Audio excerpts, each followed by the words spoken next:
Hello everyone, आप सभी का हमारे चैनल पे स्वागत है बच्चों। तो आज के इस वीडियो में हम क्लास 12th मैथमेटिक्स की जो लेटेस्ट मॉडल पेपर आई है ना, वो हम सॉल्व करने वाले हैं। और इस ये पार्ट 1 है, पार्ट 2 मैंने ऑलरेडी सॉल्व करा रखा है, जिसकी लिंक्स मिल जाएगी आपको डिस्क्रिप्शन में। और ये एमपी बोर्ड के लिए है, लेकिन ये जो पेपर है नए एनसीईआरटी पैटर्न पर आधारित है, तो ये बाकी सभी हिंदी मीडियम बोर्ड्स के लिए बहुत ही ज़्यादा उपयोगी है। ठीक है, क्वेश्चन में आ जाते हैं नंबर 1 पर। तो क्वेश्चन नंबर 1 आपसे क्या बोल रहा है कि जो फलन जा रहा है वास्तविक संख्या से वास्तविक संख्या में जा रहा है, और फलन हमें दे रखा है x की पावर 4। ठीक है, ये परिभाषा जो फलन है वो एक क्या की है, आच्छादक है, क्या है, ये आपको बताना है। तो देखो, फलन जो हमारा है वो वास्तविक संख्या से वास्तविक संख्या में जा रहा है। ठीक है, इसके पास पूरा वास्तविक संख्या है और इसके पास पूरा वास्तविक संख्या, और इसमें हमारा फलन जा रहा है। ठीक है, आप जानते हैं इधर x होता है, इधर y होता है। ठीक, कहीं पे भी डाउट हो आप प्रश्न को दोबारा ज़रूर देखें। और y हमारे पास क्या बोल रहा है, x की पावर 4 है। तो पहले एक एक के लिए चेक कर लेते हैं। जैसे x की जगह पे मैंने 1 रखा, वास्तविक संख्या 1 की पावर 4 करोगे तो कितना हो जाएगा, 1।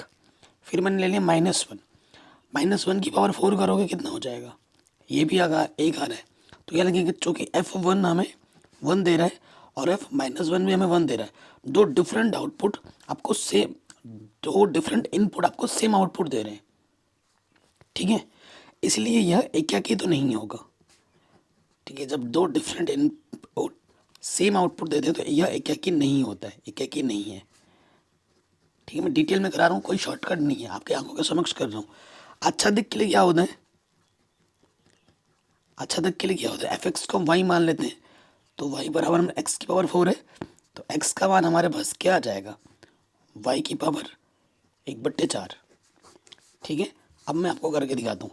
आप जानते हैं आच्छादक में क्या होता है, अगर यहाँ पर इस पर बैठा यहाँ पर ये जो हमारा ये प्रांत है, ये सप्रांत है, सप्रांत में जितने भी अवयव हैं, किसी भी एक का अवयव का प्रतिचित्रण अगर प्रांत में ना मिले तो फिर वो आच्छादक नहीं होता है। इसके पास पूरी वास्तविक संख्या और इसके पास पूरी वास्तविक संख्या है। ठीक है, ओके। तो ये हमारा y है और ये हमारा x बराबर क्या है, y की पावर 1/4। अब मैं सिंपल से लेता हूँ, y की जगह मैंने -2 लिए, -2 r में उपस्थित होता है। क्या -2 की पावर 1/4 तुम निकाल सकते हो, क्या ये वास्तविक संख्या में होगा, क्या ये वास्तविक संख्या में होगा, नहीं होगा। जब भी पावर में कोई सम संख्या हो, ठीक है, चाहे वो अंडरवुड में हो, 1/2 हो, 1/4 हो, 1/6 हो, और अंदर अंडरवुड लग जाए तो वो होती है काल्पनिक संख्या, वास्तविक संख्या नहीं होती है। तो -2 का प्रतिचित्रण नहीं मिला, ऐसे अनगिनत नंबर है जिनका प्रतिचित्रण आपको नहीं मिलेगा। -2 आर में है, लेकिन इसका जो प्रतिचित्रण है वो आर में नहीं है, इसलिए ये आच्छादक भी नहीं है। तो ये जो प्रश्न है ना तो एकाकी है और ना ही आच्छादक, ये बिल्कुल सही हो जाएगा। ठीक है, कह रहे tan इनवर्स की मुख्य शाखा का परिसर कितना होता है। सो भैया tan इनवर्स का मुख्य मान शाखा परिसर -π/2 से π/2 के बीच में होता है। ठीक है, जो शाखा परिसर x का जो मान होता है ना, -π/2 से π/2 के बीच में होता है, और ये सिंबल किसको प्रेजेंट करता है, ओपन इंटरवल को। -π/2 से π/2 हो जाएगा। ओके, अगले प्रश्न में आ जाइए। कह रहे हैं अगर ये a है और a + a डैश, डैश का मतलब ट्रांसपोज, परिवर्त अवयव i के बराबर है, तो अल्फा का मान क्या होगा। सो देखो, a हमारा क्या है, कॉस अल्फा माइनस के साइन अल्फा। बहुत ही ईजी सा क्वेश्चन है, ये है साइन अल्फा और ये है कॉस अल्फा। इसका परिवर्त निकालो, a डैश क्या होता है, जो पहला रो होता है वो पहला कॉलम बन जाता है, कॉस अल्फा माइनस के साइन अल्फा, और दूसरा रो दूसरा कॉलम बन जाएगा, साइन अल्फा कॉस अल्फा। आई के बराबर, आई मतलब 1001, सेकेंड ऑर्डर का ले लिया। ठीक है, अब देखो ये वाला और ये वाला जुड़ेगा, कॉस अल्फा और कॉस अल्फा क्या हो जाएगा, 2 कॉस अल्फा, और साइन अल्फा और माइनस का साइन अल्फा प्लस का साइन अल्फा 0 हो जाएगा, ये भी क्या हो जाएगा 0, और कॉस अल्फा क्या हो जाएगा 2 कॉस अल्फा। संगत पद जुड़ जाते हैं। अब क्या कर दोगे, तुलना, संगत पद की क्या कर दोगे, तुलना। हमें अल्फा का मान निकालना, 2 कॉस अल्फा 1 के बराबर आ जाएगा, तो कॉस अल्फा यहाँ पर आ जाएगा 1/2। तो यहाँ कॉस है, इसका मान भी कॉस में सोचोगे, कॉस 60, 60 का मतलब होता है π/3, तो कॉस से कॉस हटना, अल्फा का मान क्या आ जाएगा, π/3। तो आंसर होगा π/3, ऑप्शन नंबर बी। कहीं पे भी डाउट हो या दिक्कत हो, परेशानी हो, अब प्रश्न को दोबारा ज़रूर देखें। अगले प्रश्न में आ जाओ। कह रहे हैं ये जो सारणिक है इसका मान क्या होगा, क्या होता है, इसके गुणा इसके साथ x गुणा x, x की घात 2, और इसकी गुणा इसके साथ, देखो ये क्या है, a plus B A minus B, तो ये हो जाएगा a का स्क्वायर माइनस बी का स्क्वायर, ठीक है, प्लस का माइनस का घटा और नेगेटिव नेगेटिव पॉजिटिव, 1 का स्क्वायर 1, आंसर आ जाएगा 1। 1 है, ऑप्शन नंबर 1 सही हो जाएगा। अब याद रखो ये एक कॉन्सेप्चुअल क्वेश्चन है कि जब भी हमसे बोला दो सदिश आपके पास ए और बी हैं, उनके बीच का कोण भी थीटा में दे रखा है, कह रहे हैं ए डॉट बी का जो मॉडुलस है और ए क्रॉस बी का जो मॉडुलस है बराबर है, तो ए क्रॉस बी किस में बात होती है, साइन थीटा में बात होती है, और ए डॉट बी जब आता है कॉस में बात होती है। ये चीज़ बराबर है, तो बराबर किस एंगल पे होता है, साइन और कॉस के 145 पर, तो उस कॉन्सेप्ट से यहाँ पर 45/4 सही हो जाएगा। कह रहे हैं यदि एक रेखा की दिक् कोसाइन एल एम एन है तो इसका मान क्या होगा। आप जानते हैं कि L square plus M square plus N square का मान 1 होता है, तो इसका अगर वर्गमूल करोगे तो 1 का भी वर्गमूल करना पड़ेगा, तो 1 का वर्गमूल क्या होता है, 1, तो आंसर होगा 1। ठीक, कोई दिक्कत कोई परेशानी आपको नहीं होगी। अगले प्रश्न में आ जाओ, ठीक है।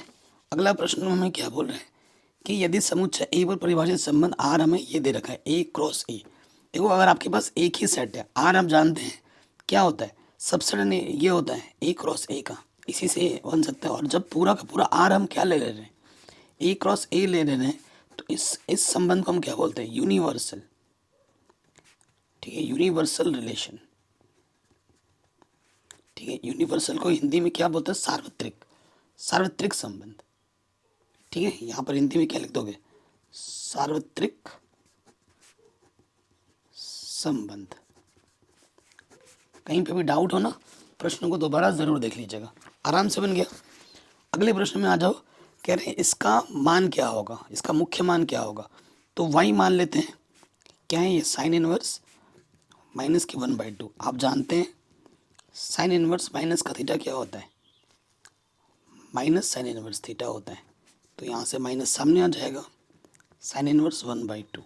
यहाँ साइन है, इसका मान हमें साइन में सोचना पड़ेगा, तो 1/2 किसका मान होता है, साइन 30 का मान होता है, तो साइन 30 यानी कि π/6, इससे ये हट गया, तो आंसर आ जाएगा माइनस के π/6, ठीक है। कितना होगा, माइनस के π/6। कह रहे हैं अगर ए डैश आपस में बराबर हो तो उसे हम क्या कहते हैं, उसे हम सममित आव्यूह कहते हैं। क्या कहते हैं, सममित आव्यूह।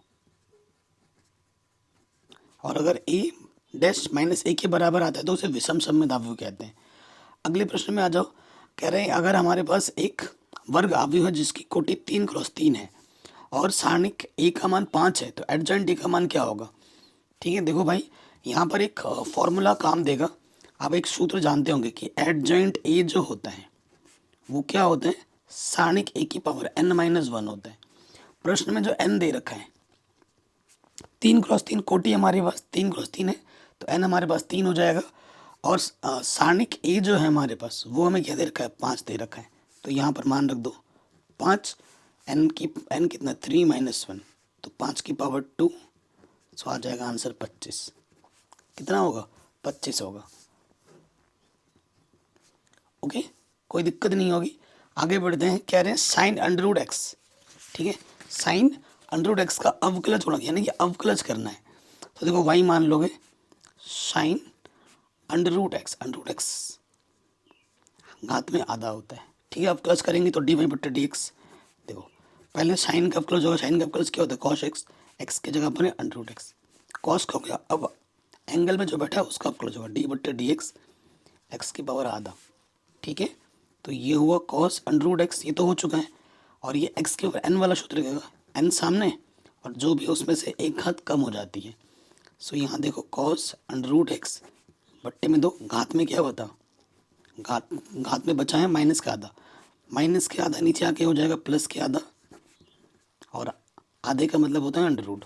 तो ये हमें हमारा उत्तर मिल जाएगा, cos √x, यहाँ लिखेंगे cos √x बट्टे में 2 √x, ये होगा इसका आंसर, ठीक है। अगले प्रश्न में आ जाओ, हमसे क्या बोला जा रहा है, किसी वृत्त के क्षेत्रफल परिवर्तन की दर त्रिज्या के सापेक्ष क्या होगी जबकि त्रिज्या 4 सेंटीमीटर है। बहुत ही आसान सा क्वेश्चन है। हमारे पास वृत्त है, मान लेते हैं कि वृत्त की त्रिज्या r है, ठीक है। तो क्षेत्रफल में परिवर्तन की दर, वृत्त का क्षेत्रफल क्या होता है, πr²। तो परिवर्तन की दर त्रिज्या के सापेक्ष निकालनी है, यानी कि त्रिज्या के सापेक्ष अवकलज करना है। पाई कांस्टेंट बाहर, आर स्क्वायर का अवकलज क्या हो जाएगा 2r। और प्रश्न में ये बोला है कि जब r का मान 4 हो तो मान बताओ। तो r का मान जब 4 हो रख दो, पाई 2, r का मान कितना है 4, 4 दूनी 8 पाई। 8 पाई क्षेत्रफल क्या है सेंटीमीटर स्क्वायर बट्टे सेंटीमीटर। प्रॉपर मात्रक के साथ आंसर लिखना है, तो आंसर क्या आ जाएगा 8 पाई centimetre square upon centimetre. Okay बच्चों, कोई डाउट नहीं होगा। अगले प्रश्न में आ जाओ। हमसे क्या बोला जा रहा है, अब कह रहे हैं सत्य असत्य लिखिए। ठीक है, हमें इन प्रश्नों में क्या करना है, सत्य असत्य में अपना आंसर देना है। सो देखिए कह रहे समुच्चय ए पर प्रतिपादित संबंध आर स्वतुल्य कहलाता है यदि प्रत्येक ए के लिए ए क्रॉस ए आर में ना हो। तो भाई ए क्रॉस ए आर में होगा तभी स्वतुल्य होता है, ये मना करने के लिए बोल रहे, तो ये स्टेटमेंट गलत है। ठीक है, कह रहे किसी वर्ग अवयव को एक सममित और एक विषम सममित अवयव के योगफल के रूप में निरूपित किया जा सकता है। तो ये बिल्कुल सही स्टेटमेंट है। आपके पास कोई भी अवयव है उसे आप ऐसे लिख सकते हैं ए प्लस ए डैश का हाफ सी सममित अवयव और ए माइनस ए डैश का हाफ विषम सममित के योगफल के रूप में हम लिख सकते हैं। प्रत्येक परिमेय फलन सतत होता है, गलत, ये स्टेटमेंट गलत है। प्रत्येक परिमेय फलन सतत नहीं होता है, बट्टे में उसका मान 0 नहीं होना चाहिए, स्टेटमेंट पूरा नहीं है। ठीक है, अगला प्रश्न क्या, और यदि ई और एफ स्वतंत्र घटना है तो पी ई इंटरसेक्शन एफ का मान P E into P F होता है। पी का मतलब प्रायिकता। तो ये स्टेटमेंट बिल्कुल सही है, तो ये कथन बिल्कुल सही है, तो सही पर टिक कर देंगे, सत्य हो जाएगा। ठीक है, अगले स्टेटमेंट पे आ जाओ। कह रहे हैं बिना हल के आंसर आ जाएगा। कह रहे हैं ये जो है एक समघात अवकल समीकरण है। देखो x की पावर 1 है, y की पावर भी 1 है और यहाँ इसकी पावर 2 है। तो बच्चे सोचेंगे सर समघात नहीं है, भाई जो भी घात है 2 है ना, 2 का अंडर रूट का मतलब आधा, जितनी भी घात होती है उसका आधा, 2 का आधा कितना होता है, तो यानी इसकी घात 1 है और इसकी घात भी 1 है, तो सबकी घात 1 1 है, तो ये समघात है। कह रहे 3 कोटि वाले किसी अवकल समीकरण के विशिष्ट हल में उपस्थित स्विच अचरों की संख्या 3 होती है। देखो जब भी विशिष्ट हल बोलेगा तो उसमें कोई स्विच अचर नहीं होते हैं।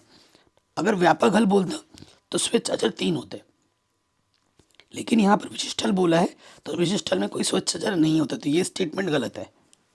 ठीक है, तो ये हमारा आंसर बन गया आराम से। देखो जिस बच्चे का कॉन्सेप्ट क्लियर है, जिसने मेरे से पढ़ाई की होगी ना, उसको ये क्वेश्चन बहुत ही तुच्छ मुच्छ लग रहे होंगे, बहुत ही इजी क्वेश्चन लग रहे होंगे। अभी इंटीग्रेशन के देखो इतने सारे क्वेश्चन दे दिए हैं हमें। अब जानते हैं, देखो बहुत ही सिंपल सा क्वेश्चन है। कॉस स्क्वायर ऊपर जाके क्या हो जाता है, सेक स्क्वायर हो जाता है, और सेक स्क्वायर एक्स का इंटीग्रेशन क्या होता है 10x प्लस सी। तो आंसर आ जाएगा 10x प्लस सी। ठीक है, देखो साइन स्क्वायर ऊपर जाके क्या हो जाता है कॉशेक स्क्वायर। ठीक है, कॉशेक स्क्वायर का इंटीग्रेशन क्या होता है माइनस के कॉट एक्स। ठीक है, कहाँ है माइनस के कॉट एक्स प्लस सी। ठीक है, टेन स्क्वायर एक्स का इंटीग्रेशन, टेन स्क्वायर एक्स को तोड़ के लिखना पड़ता है, टेन स्क्वायर एक्स का इंटीग्रेशन नहीं होता, टेन स्क्वायर एक्स का सूत्र क्या होता है shake square x minus 1। Integration करोगे तो शेक स्क्वायर एक्स का इंटीग्रेशन 10x और 1 का इंटीग्रेशन एक्स का सापेक्ष एक्स प्लस सी, 10x माइनस एक्स प्लस सी होगा। 10x माइनस एक्स प्लस सी कहाँ है भाई, ये देखो option number D, cot square X का। ठीक है, कॉट स्क्वायर एक्स का इंटीग्रेशन क्या होता है, अब इसको भी हमें तोड़ के लिखना पड़ेगा। आप जानते हैं 1 प्लस कॉट स्क्वायर एक्स क्या होता है कॉशेक स्क्वायर एक्स। तो कॉट स्क्वायर एक्स की जगह हम रख सकते हैं cosec square x minus 1। Integration करना है, इंटीग्रेशन का सिंबल लगा दो। ठीक है, तो कॉशेक स्क्वायर एक्स का इंटीग्रेशन क्या होता है माइनस के कॉट एक्स और 1 का माइनस एक्स, इंटीग्रेशन हो गया C, minus cot x minus x. ये देखिए ऑप्शन नंबर सी सही हो गया। 1 अपॉन सेक एक्स, सेक ऊपर जाके क्या हो जाएगा, सेक ऊपर जाके हो जाता है कॉश, कॉश एक्स का इंटीग्रेशन होता है साइन एक्स। ठीक है, देखो कॉशेक एक्स है, कॉशेक एक्स ऊपर जाके क्या हो जाएगा साइन एक्स, साइन एक्स का इंटीग्रेशन होता है माइनस के कॉश एक्स। ओके, और यहाँ पर कॉस बट्टा साइन है यानी कि कॉट है, तो इसका आंसर आप कैसे देख सकते हो, देखो यहाँ पर माइनस में आ जाएगा। ठीक है, कॉस है और ये साइन बट्टा कॉस क्या होता है, 10x होता है, तो 10x का इंटीग्रेशन लॉग शेक एक्स होता है। ऑप्शन नंबर ये एच सही हो जाएगा, बाकी ये दो ऑप्शन एक्स्ट्रा दे रखे हैं। ओके, सिंपल से बेसिक क्वेश्चन है, आराम से बन गए हैं। अब आते हैं अगले प्रश्न पर। ओके, अगला प्रश्न हमसे क्या बोल रहे हैं, कह रहे हैं एक वाक्य, एक शब्द में उत्तर लिखिए साइन एक्स बट्टे कॉस स्क्वायर एक्स है। तो इंटीग्रेशन करना है, ऐसे तो नहीं बता सकते ना, हल करके आंसर देना पड़ेगा। सो देखो हमारे पास है, इसको हम ऐसे लिख सकते हैं, साइन एक्स बट्टे में कॉस एक्स गुणे में एक बट्टे में कॉस एक्स डी एक्स। तो साइन बट्टे कॉस क्या होता है, 10x, और ये होता है शेक एक्स। तो ये किसका इंटीग्रेशन होता है, शेक एक्स इंटू 10x किसका होता है, शेक एक्स का इंटीग्रेशन होता है, प्लस सी। तो आंसर आ जाएगा शेक एक्स प्लस सी। सी हमारा समाकलन नितांक होता है। कह रहे हैं साइन एक्स किस अंतराल में वर्धमान फलन है। ठीक है, किस अंतराल में वर्धमान फलन है। वर्धमान फलन कब होता है, देखो सीधी सी बात है, फंक्शन एक्स हमारे पास साइन एक्स है, तो एक बार हम प्लस करेंगे तो साइन एक्स का प्लस क्या होता है, कॉस एक्स। तो 0 से π/2 में, ठीक है, 0 से π/2 में जितने भी फलन है साइन को सारे क्या होते हैं, पॉजिटिव होते हैं। तो 0 से π/2 में यहाँ लिख दोगे कि भैया 0 से π/2 में, ठीक है, ये जो फलन है वो वर्धमान फलन है। ठीक है, और 0 से π/2 में भी हो सकते हैं, और 3π/2 से 2π में, यहाँ से लेकर यहाँ तक इस अंतराल में भी है, क्योंकि इस अंतराल में भी कॉस का मान क्या होता है, पॉजिटिव में होता है। ठीक है, जहाँ जहाँ पॉजिटिव होता है तो इतना लिख सकते हो, एंड वह और भी लिख सकते हो 3π/2 से 2π के बीच में, यहाँ पे भी प्लस में होता है। अगले प्रश्न में आ जाओ, इसका समाकलन गुणक जो निकालना है। ठीक है, बहुत ही आसान है, यानी कि इंटीग्रेटिंग फैक्टर निकालना है, जिसका सूत्र होता है ए की पावर में pdx। तो देखो इसकी तुलना जब हम कर देंगे, ये क्या है, रैखिक अवकल समीकरण है। रैखिक अवकल समीकरण इस रूप में होता है, dy/dx plus P Y is equal to Q. तो देखो y का गुणज p होता है, तो p y का गुणज कुछ है नहीं, तो यानी कि 1 है, इसलिए p की जगह पे क्या है, यहाँ पर 1 है। तो e की पावर में 1 dx, तो 1 रखो ना रखो एक ही बात होती है, dx कंडीशन x, e की पावर x हो जाएगा, e की पावर x। ओके, अगले प्रश्न में आ जाओ, बहुत ही तुच्छो मुच्छो सा क्वेश्चन दे रखा है कि dy/dx का व्यापक हल क्या होगा। बहुत ही आसान प्रश्न है, dy/dx ये 1 है, इधर वेरिएबल सेपरेबल कर देंगे, बट्टे का गुणे में आ जाएगा, और दोनों तरफ समाकलन कर देंगे, dy का हो जाएगा y, dx का हो जाएगा x प्लस सी, इंटीग्रेशन खत्म, सी जोड़ दिया, तो आंसर आ जाएगा y प्लस एक्स, नहीं y बराबर x प्लस सी। ठीक है, कह रहे हैं ए तथा बी वेक्टर के लंबवत होने की शर्त क्या होती है। लंबवत तभी होते हैं जब ए डॉट बी का मान किसके बराबर हो, 0 के बराबर हो। ये कक्षा 11 में भी पढ़ा है आपने। अगले प्रश्न में आ जाते हैं, कह रहे हैं यदि ए डॉट बी का मान 0 है, देखो ए डॉट बी का मान अगर 0 है तो सीधी सी बात है, तो ये या इसमें से 3 कंडीशन निकलती है, या तो ए वेक्टर आपका 0 होगा, या आपका बी वेक्टर 0 होगा, या फिर ए बी पर लंब होगा। इन तीनों में से कोई एक कथन होगा।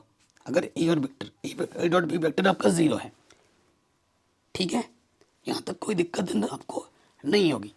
अगर यही सेम दो वेक्टर ही बोल रहा है कि अगर ए क्रॉस बी भी 0 है, ठीक है, तो ए क्रॉस बी तब 0 हो सकता है इसमें से अगर ए 0 हो, या फिर बी वेक्टर 0 हो, या फिर अगर ए क्रॉस बी 0 होता है तो ये तभी होते हैं जब ए वेक्टर और बी वेक्टर आपस में समानांतर हो। अगर एक वेक्टर और बी वेक्टर आपस में लंबवत है तो वो समांतर तो नहीं हो सकता। तो बाकी पॉसिबिलिटी क्या होगी कि या तो ये 0 होंगे या फिर ये 0 होंगे। ठीक है, तो यहाँ लिख देंगे ए 0 या बी 0। ये पूरा सोल्यूशन तो नहीं लिख सकते ना, छोटे एक वर्ड में ही लिखने के लिए बोल रहे हैं। आगे आ जाते हैं, ये पी इतना है, ये इतना है, तो पी एफ अपॉन ई का मान बताइए। सो देखो प्रायिकता एफ अपॉन ई क्या हो जाएगा, P F upon F intersection E, बट्टे में जो भी नीचे होता है वो आ जाता है।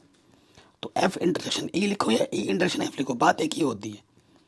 ठीक है, बात एक ही होती है, तो मैं पूरा लिख देता हूँ। अब ये मान हमें दे रखे हैं, ये मान हमारे क्या दे रखा है 0.2 और ये दे रखा है 0.6। दशमलव के एक स्थान के बाद हट गया, 2 कम 2, 2 3 6। सो आंसर आ जाएगा 1/3। ठीक है। और बाकी जो मैंने पूरा पेपर ना इसका पार्ट 2 में सॉल्व करा रखा है, जिसके 1.5 घंटे की वो वीडियो होगी, 1 घंटा 40 मिनट की वो वीडियो होगी, जिसके लिंक्स मैंने डाल दिए डिस्क्रिप्शन में। सारे सब क्वेश्चन कराएं, अथवा फतवा में जितने भी हैं ना सब करा दिए, लिंक्स मिल जाएगा डिस्क्रिप्शन में। और मैंने पूरी एनसीईआरटी बढ़ा रखी है नए पैटर्न पर। अगर आप बोर्ड एग्जाम में अच्छा नंबर लाना चाहते हैं तो मेरे वीडियोज़ को ज़रूर देखिए। ठीक है, चैप्टर वाइज 1 शॉट वीडियो भी बना रहा हूँ इंपॉर्टेंट क्वेश्चंस की, उसको भी ज़रूर करें। पेपर में वहीं से क्वेश्चंस आएंगे। जय हिंद, अपना ख्याल रखें, मिलते हैं नए वीडियो में।